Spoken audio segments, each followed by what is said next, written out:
Hello बच्चों, तो board exam 2023 में गणित के पेपर की बेस्ट तैयारी के लिए हम आपके लिए बहुत ही महत्वपूर्ण प्रश्नों की एक श्रृंखला और लेकर आए हैं। इसके अलावा बच्चों, हमारे चैनल की प्लेलिस्ट बोर्ड एग्जाम 2023 को आप ज़रूर देख लें, क्योंकि वहां पर हमने ऐसे ही बहुत सारे महत्वपूर्ण प्रश्नों को रखा है जो आपके लिए बहुत ही इम्पोर्टेंट होंगे। तो बिना किसी देरी के चलो शुरू करते हैं आज की ये वीडियो। तो यहाँ हमने पहला प्रश्न लिया है कि 2 अंकों की एक संख्या के अंकों का योग 9 है। संख्या के अंकों को परस्पर बदल देने से प्राप्त संख्या दी गई संख्या से 27 अधिक हो जाती है। संख्या ज्ञात करें। तो यहाँ पर 2 अंकों की संख्या की बात की गई है। तो यहाँ बच्चों हमने दहाई का अंक मान लिया कि वो x है और इकाई का अंक हमने मान लिया y। तो संख्या हो जाएगी 10x + y, यानी कि दहाई का अंक में 10 की गुणा करेंगे और इकाई का अंक जोड़ देंगे। तो पहली जो कंडीशन क्या दी हुई है कि अंकों का योग 9 है। तो अंक हमारे क्या हैं, x और y हैं। तो x + y बराबर हो जाएगा 9। ये हो जाएगी हमारा पहला समीकरण। और हमें सेकंड उसमें क्या दिया हुआ है आगे, देखिए, संख्या के अंकों को परस्पर बदलने से प्राप्त संख्या दी गई संख्या से 27 अधिक हो जाती है। तो जब हम अंकों का स्थान बदलेंगे तो संख्या जो प्राप्त हो जाएगी, पहले 10x + y है, अब हो जाएगी 10y + x। तो ये बराबर है दी गई संख्या है हमारी कितनी, 10x + y, और उससे कितनी अधिक है, 27 अधिक है। ठीक है, इस तरीक़ा से आ जाएगा। तो हम इसे कर लेंगे, देखिए, x इसको दले आइए -10x, और ये +10y इधर जाएगा y, तो -y बराबर 27। इनको हम इधर ले गए। ठीक है, तो यहाँ कितना बचेगा, -9x, 10 में से 1 गया तो +9y बराबर हो जाएगा 27। यहाँ 9 से भाग दीजिए, यहाँ x बचेगा, यहाँ पर y बचेगा, तो 9 तिया 27। ये हो गया समीकरण नंबर सेकंड, यानी कि 9 से भाग देने पर। ठीक है, 9 से भाग देने पर। अब हमारे पास 2 समीकरण हो गए, इन दोनों को हल कर लीजिए। पहले समीकरण को हम इसी के नीचे रख लेते हैं, y बराबर 9। तो यहाँ पर किससे हो जाएगा, क्योंकि देखिए यहाँ पर दोनों में x बराबर है, तो ये हो जाएगा जोड़ने पर कट जाएगा। ठीक है, विलोपन विधि द्वारा, क्योंकि जो हम हल कर रहे हैं तो वहाँ पर x के गुणांक बराबर y के बराबर, लेकिन x प्लस और माइनस का है तो जोड़ने पर ही कट जाएगा। तो ये हो जाएगा y और y 2y हो गया, 9 और 3 यहाँ हो गया 12। तो y बराबर 2 से कैंसिल हो जाएगा, कितनी बार, 6 बार हो जाएगा। तो y का मान कितना हो गया, 6 हो गया। अब y का मान हम समीकरण 1 में रख देते हैं। y का मान समीकरण 1 में रखने पर, तो समीकरण 1 हमारे पास कितना है बच्चों, तो हमारे पास समीकरण 1 है x + y बराबर 9। तो x + y का मान कितना हो गया, 6 बराबर 9, या x बराबर हो जाएगा 9 - 6। तो x बराबर आएगा, कितना हो गया, 3 हो गया, x बराबर 3। तो संख्या जो है हमारी कितनी हो जाएगी, संख्या बराबर, संख्या हमने ली थी। अब देखिए दहाई का अंक कितना हो गया, 3 हो गया, और इकाई का अंक हो गया 6। तो संख्या हमारी क्या थी, 10x + y थी। तो 10x का मान 3 हो गया, y का मान 6 हो गया। तो 10 तिया 30 और 6 36। वैसे भी आप निकाल सकते हैं, 3 दहाई 6 इकाई, 30 और 6 36। इस तरीक़ा से हमारी ये संख्या हो जाएगी। तो दूसरा क्वेश्चन देखते हैं। तो सेकंड क्वेश्चन है बच्चों के, निम्नलिखित समीकरण को हल करें। जहां पर दिया हुआ है कि x का मान -4 और 7 नहीं है। तो पहले हम यहां पर इसमें से माइनस करेंगे तो क्या होगा, एलसीएम ले लेते हैं। तो एलसीएम होगा x + 4, दोनों ही आ जाएंगे, x और x - 7। ठीक है, तो इसकी जब दोनों एलसीएम आते हैं तो इसकी गुणा 1 में हो जाएगी। तो x - 7 माइनस इसकी गुणा इसमें हो जाएगी, क्योंकि माइनस लगा हुआ है तो इसलिए हम इसे ब्रैकेट में रख लेंगे, बराबर 11/30। तो बराबर, अब देखिए ब्रैकेट खोलेंगे तो x - 7, यहाँ माइनस है तो साइन चेंज हो जाएंगे, तो -x यहाँ -4 हो जाएगा। यहाँ अभी इसको ऐसे रख लीजिए, x + 4 और x - 7 बराबर 11/30। ठीक है, बराबर, तो यहाँ पर देखिए प्लस और माइनस कैंसिल होगा, 7 × 4 = 11। तो तो -11 इसकी गुणा कर दीजिए। पहले x की गुणा करेंगे तो ये हो जाएगा x² - 7x। 4 से गुणा करेंगे तो प्लस के 4x और 7 चौक 28, तो बराबर 11/30। ठीक है, इस 11 से ये कैंसिल हो जाएगा, तो यहाँ बचेगा -1 नीचे हो जाएगा x², 7 में से 4 गई तो -3x -28 बराबर 1/30। ठीक है, अब यहाँ क्रॉस मल्टीप्लाई कर दीजिए आप। जो हम क्रॉस मल्टीप्लाई करेंगे तो 1 से करेंगे पहले यहाँ पर, तो ये होगा x² -3x -28, तो बराबर -30 आएगा ना, तो इसको इधर ले आएंगे तो माइनस का प्लस हो जाएगा, +30 बराबर 0 बराबर। तो x² -3x, 30 में से 28 घटाएंगे तो कितना बचेगा, 2 बचेगा, बराबर 0 हो जाएगा। अब हमें द्विघात समीकरण प्राप्त हो गया। 2 के ऐसे टुकड़े कीजिए जोड़कर 3 आ जाए, तो यहाँ 2 एकम 2 ही हो जाएंगे, 2x - x, इस माइनस के कारण दोनों माइनस में आ जाएंगे, +2 बराबर 0। पहले इन दोनों में क्या कॉमन है, x कॉमन है, तो x - 2 और यहाँ पर -1 कॉमन लीजिए क्योंकि माइनस है यहाँ पर, तो x - 2 बराबर 0। तो एक ब्रैकेट में x - 2 हो जाएगा और दूसरे में हो जाएगा x - 1 बराबर 0। तो x - 2 है तो x बराबर कितना आ जाएगा, 2 आ जाएगा। x - 1 है तो x बराबर आ जाएगा 1। तो हमारा जो आंसर हो गया x बराबर 2, 1। तो ये हमारे इस प्रश्न का आंसर हो जाएगा 2, 1। ये क्वेश्चन भी कई बार एग्जाम्स में पूछा गया है, इसलिए मैंने इसको यहाँ पर शामिल किया है। तो नेक्स्ट क्वेश्चन देखते हैं। तो क्वेश्चन नंबर 3 है, ये भी बहुत अच्छा प्रश्न है बच्चों। गाड़ी से संबंधित प्रश्न आपसे पूछा जा सकता है। एक रेलगाड़ी 360 किलोमीटर की दूरी एक समान चाल से तय करती है। यदि उसकी चाल 5 किलोमीटर प्रति घंटा अधिक होती तो वह उसी यात्रा में 1 घंटा समय कम लेती। तो रेलगाड़ी की चाल ज्ञात कीजिए। देखिए, हमने यहाँ पर मान लिया कि रेलगाड़ी की चाल x किलोमीटर प्रति घंटा है, तो इसलिए 360 किलोमीटर जाने में लगा समय, क्योंकि दूरी 360 है, समय होता है दूरी बटे चाल। तो दूरी हमारे पास है 360 और चाल हमने मान ली है x, तो इतने घंटे जो हमारा समय लग जाएगा। अब पुनः गाड़ी की जो चाल होगी, पुनः गाड़ी की चाल, अब इसने क्या कहा है कि 5 किलोमीटर प्रति घंटा अधिक होती, यानी तेज होती। पहले चाल x थी तो अब 5 बढ़ा देंगे तो x + 5 किलोमीटर प्रति घंटा इसकी जो है वो चाल हो जाएगी। ठीक है नहीं, तो इसलिए 360 किलोमीटर जाने में लगा समय, तो लगा समय। ठीक है, क्योंकि दूरी तो हमारी वही है, तो दूरी बटे चाल x + 5 घंटे। अब हमें समय इतना लगेगा, लेकिन क्वेश्चन में लिखा हुआ है कि 1 घंटा समय कम लगता है, तो ये वाला समय कम है, तो दोनों समय में 1 घंटे का अंतर है। क्योंकि गाड़ी पहले धीरे चल रही थी, अब तेज चल रही, तो ये समय कम होगा। ठीक है, तो इस तरीक़ा से ये हो जाएगा, ये समय ज़्यादा है, ये समय कम है, दोनों का अंतर 1 हो जाएगा। तो यहाँ इसमें से माइनस करेंगे तो एलसीएम लेंगे। देखिए, एलसीएम ये दोनों ही आ जाएंगे, x और x + 5। इसकी जब दोनों एलसीएम में आते हैं तो इसकी गुणा इसमें कर दीजिए।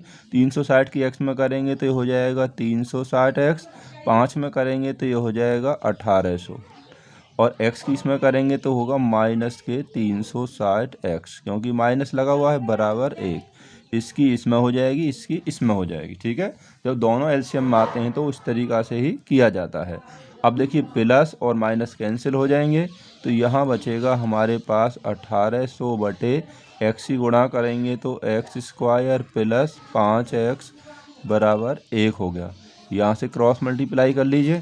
ठीक है, क्रॉस मल्टीप्लाई जब हम करेंगे तो ये होगा x² + 5x बराबर 1800 आएगा, तो इस इधर लाएंगे तो -1800 बराबर 0। ठीक है, ये एक द्विघात समीकरण प्राप्त हो गया। 1800 के ऐसे टुकड़े कीजिए, गुणा करें 1800, घटाएं तो 5 आएगा।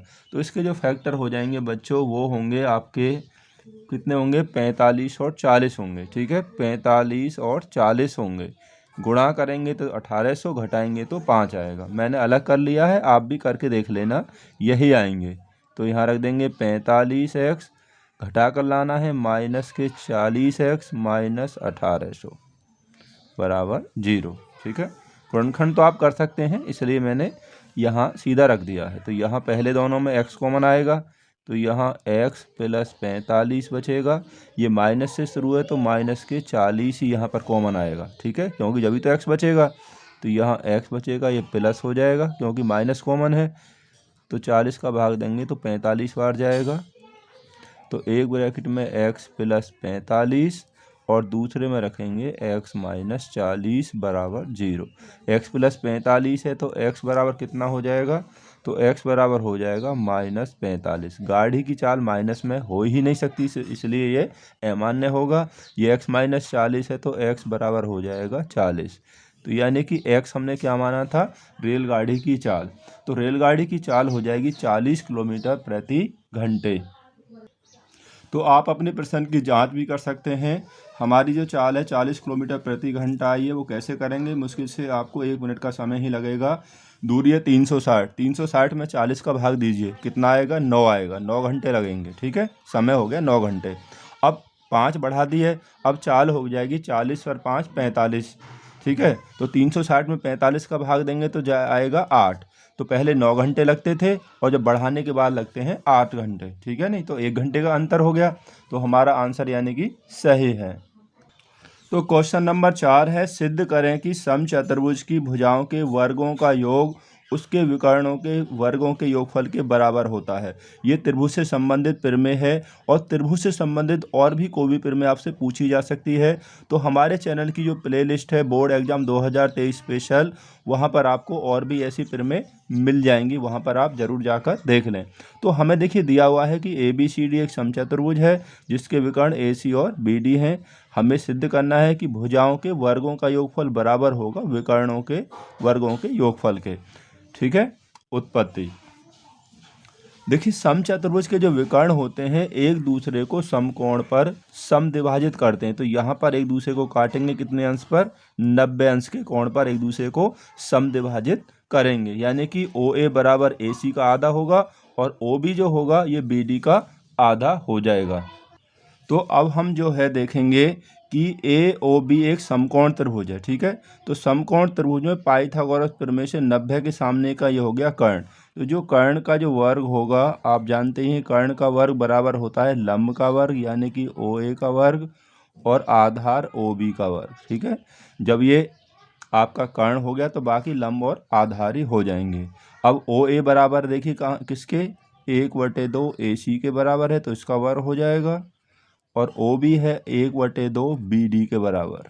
ठीक है, यहाँ पर इससे हमने इनके मान यहाँ पर रख दीजिए, इनको हल कर दीजिए तो 1/4 AC का वर्ग हो जाएगा। ये वर्ग करने पर ये हो जाएगा 1/4 BD का वर्ग। ठीक है नहीं, तो यहाँ पर ये ऐसे ही आ जाएगा कि AB का वर्ग। तो बटे में यहाँ पर 4 है, तो यहाँ पर पूरे समीकरण को 4 से गुणा करेंगे तो ये हो जाएगा 4AB का वर्ग बराबर, यहाँ 4 कट जाएगा, केवल AC का वर्ग और यहाँ पे भी 4 कैंसिल हो जाएगा, तो यहाँ हो जाएगा BD का वर्ग। देखिए 1/4 गुणा 4 करेंगे तो ये ऐसे कैंसिल हो जाएगा। ठीक है, अब AB का वर्ग, अब 4AB का वर्ग हम कितना लिख सकते हैं, हम इसलिए इसे लिख सकते हैं क्योंकि चारों भुजाएं जो होती हैं इसकी बराबर होती हैं, यानी कि AB बराबर BC बराबर CD और बराबर हो गया किसके, DA के। समचतुर्भुज की जो होती हैं चारों भुजाएं बराबर होती हैं। ठीक है, तो इसलिए अब हम इसे लिख सकते हैं कितना, AB का वर्ग प्लस BC का वर्ग प्लस CD का वर्ग प्लस DA का वर्ग। ठीक है, क्योंकि x plus x plus x plus x 4x हो गए ना, तो इसी तरीक़ा से इसे भी लिखा जा सकता है बराबर AC का वर्ग प्लस BD का वर्ग इति सिद्धम। ठीक है, यहाँ जो 4AB² है, क्योंकि चारों भुजाएं बराबर होती हैं तो इसलिए इसको ऐसे भी लिखा जा सकता है, यही हमें सिद्ध करना था। तो नेक्स्ट क्वेश्चन देखते हैं। तो क्वेश्चन नंबर 5 है, यदि बिंदु a, 0, 0, b और तथा x, y संरेख हैं। संरेख का मतलब हो गया कि एक ही सीधी रेखा में हैं, तो सिद्ध कीजिए। तो हमें ये सिद्ध करना है। देखिए, क्योंकि ये बिंदु संरेखी हैं, अतः इनसे बने जो त्रिभुज का जो क्षेत्रफल होगा वो शून्य होगा, क्योंकि संरेख बिंदुओं का क्षेत्रफल शून्य होता है। तो पहले जो बिंदु होंगे बच्चे वो x1, y1, दूसरे होंगे x2, y2 और तीसरा होगा x3, y3। आप यहाँ पर लिख भी सकते हैं अपनी सुविधा के लिए। तो इसलिए क्षेत्रफल हो जाएगा 1/2। यहाँ कैसे निकालेंगे, देखिए x1 यहाँ थोड़ी जगह छोड़ दीजिए, प्लस यहाँ पर x2, फिर आप थोड़ी जगह छोड़ दीजिए, प्लस x3, ठीक है, बराबर 0 रख देंगे। अब ये कैसा आएगा क्षेत्रफल, देखिए पहला x1 यहाँ पर रखेंगे, y2 माइनस y3, 2 रखा है तो यहाँ पर y3 और 3 के बाद हो जाएगा यहाँ 1 और 3 के बाद फिर यहाँ y1 माइनस y2। इस तरीक़ा से त्रिभुज का क्षेत्रफल हो जाता है, ठीक है। अब इसे आप सॉल्व कर लीजिए, या 1/2 x1 यहाँ से देख लेंगे, मैंने आपको बताया था a हो गया y2 minus y3, b minus y हो गया, प्लस x2 0 हो गया, y3 माइनस y1 तो y1 0 हो गया, प्लस x3 कितना है x है, और y1 माइनस y2 यानी कि 0 माइनस b। ये हमने यहाँ पर इन सभी के मान रख दिए यहाँ पर, ठीक है। आपसे त्रिभुज का कोई बिंदु दे देगा, त्रिभुज का क्षेत्रफल भी पूछ लेगा, तो आपको यही सूत्र लगाना है, बस बाद में 0 नहीं रखना है। 1/2 बाद में 0 है तो ये इसको आप मत लिखिए, ये ख़त्म हो जाएगा। a से गुणा करेंगे तो ये हो जाएगा ab माइनस ay प्लस 0 से ब्रैकेट में गुणा करेंगे तो केवल 0 ही लिख दीजिए। x की गुणा 0 में करेंगे 0 और b में करेंगे तो हो जाएगा bx बराबर 0, ठीक है। ये हो गया हमारे पास। अब हमारे पास ये आ गया, देखिए A B minus A Y, 0 मत लिखिए अब, माइनस के बी एक्स बराबर 0 हो गया। या अब हम इसको लिख सकते हैं, देखिए इनको हम इधर लेके जाएंगे तो ये हो जाएगा बी एक्स और इसको भी इधर ले आए, माइनस का ये प्लस हो गया ए वाई बराबर ये इधर ही रहेगा ए बी। आप ध्यान रखिए, आप कहेंगे इधर क्यों लिख दिया, इसको मैंने इधर ले गए तो माइनस का ये प्लस हो गया, माइनस का प्लस हो गया, इसको यही रहने दिया, इस तरीक़ा से ये हो गया।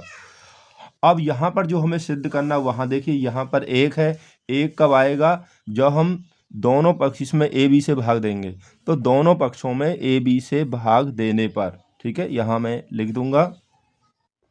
तो दोनों पक्षों जो हम ए बी से भाग देंगे तो इस तरीक़ा से बटे में आ जाएगा। देखिए बी से बी कैंसिल हो जाएगा, ए से ए कैंसिल हो जाएगा, ए बी से ए बी कैंसिल हो जाएगा, तो यहाँ बचेगा एक्स बटे ए प्लस यहाँ ऊपर वाई बचा, वाई बटे बी बराबर 1। तो यही हमें क्या करना था, यही हमें सिद्ध करना था, ठीक है ना। ये क्वेश्चन काफ़ी इम्पोर्टेंट है और कई बार मैंने देखा कि एग्जाम्स में पूछा गया है, तो आप इसकी तैयारी बहुत अच्छी तरीक़ा से ज़रूर कर लें। अगर आपसे कोई बिंदु दिए हैं, क्षेत्रफल पूछा जाता है, तो आपको यही सूत्र लगाना है, बाद में बस 0 नहीं रखना है। तो क्वेश्चन नंबर 6 हमें दिया हुआ है बच्चों कि यदि ए बी सी किसी त्रिभुज के अंतःकोण हैं तो सिद्ध करें। हमें यहाँ पर ये सिद्ध करना है, क्योंकि ए बी सी जो त्रिभुज के अंतःकोण हैं, और हम जानते हैं कि त्रिभुज के अंतःकोणों का योगफल कितना होता है बच्चों, वो होता है 180 अंश। तो इसलिए ए प्लस बी प्लस सी 180 अंश हो जाएगा। यहाँ पर बी प्लस सी इधर दिया है बाएं पक्ष में, तो बी प्लस सी को आप इधर रखेंगे और ए को आप इधर ले आएंगे। आपको वहाँ भी देखकर चलना है कि आपको जो सिद्ध करना है, ठीक है नहीं। अब यहाँ पर इसके बाद क्या है, बटे में यहाँ 2 है, तो दोनों पक्षों को 2 से आप भाग दे दीजिए, तो b प्लस सी बटे यहाँ 2 हो जाएगा, बराबर 2 का भाग देंगे 180 में तो यहाँ 90 हो जाएगा। a में देंगे तो यहाँ हो जाएगा a बटे 2, तो यहाँ पर लिख देंगे दोनों पक्षों में 2 से इसके बाद जो हमें सिद्ध करना, वहाँ देखिए यहाँ पर कॉस है, तो आपको वही लेना है, कॉस ही लेना है कि दोनों तरफ कॉस लेने पर, ठीक है नहीं। तो यहाँ दोनों तरफ कॉस लेंगे तो कॉस बी प्लस सी बटे 2, आप कह सकते हैं कि दोनों पक्षों में कॉस से गुणा करने पर, ठीक है। तो 90 माइनस a बटा 2, तो यहाँ पर लिख देंगे दोनों तरफ कॉस लेने पर। अब देखिए ये तो ऐसे ही रहेगा, यहाँ पर कोई भी सूत्र नहीं बनता है, तो कॉस बी प्लस सी वैसे ही हमारा बायां जो पक्ष है वो यही है बराबर। यहाँ पे आप देखिए cos 90 माइनस थीटा, तो ये फॉर्मूला होता है कौन सा, cos 90 माइनस थीटा क्या होता है, यानी कि साइन होता है कि साइन थीटा। थीटा कितना है यहाँ पर a/2 है, ये थीटा है तो इतना आ जाएगा, यही हमें सिद्ध करना था। देखिए इति सिद्धम, तो यहाँ पर आपका जो फॉर्मूला आया है कौन सा आया है कि cos 90 माइनस थीटा बराबर हो जाएगा कितना, साइन थीटा। ठीक है, तो इस वीडियो में बच्चों हमने इन 6 प्रश्नों को रखा है, क्योंकि और प्रश्न रखते तो वीडियो काफ़ी लंबी हो जाती। तो और अधिक वीडियो देखने के लिए हमारे चैनल पर बने रहें। तो मिलते हैं आपसे जल्दी ही अगली वीडियो के साथ में। Thanks for watching this video.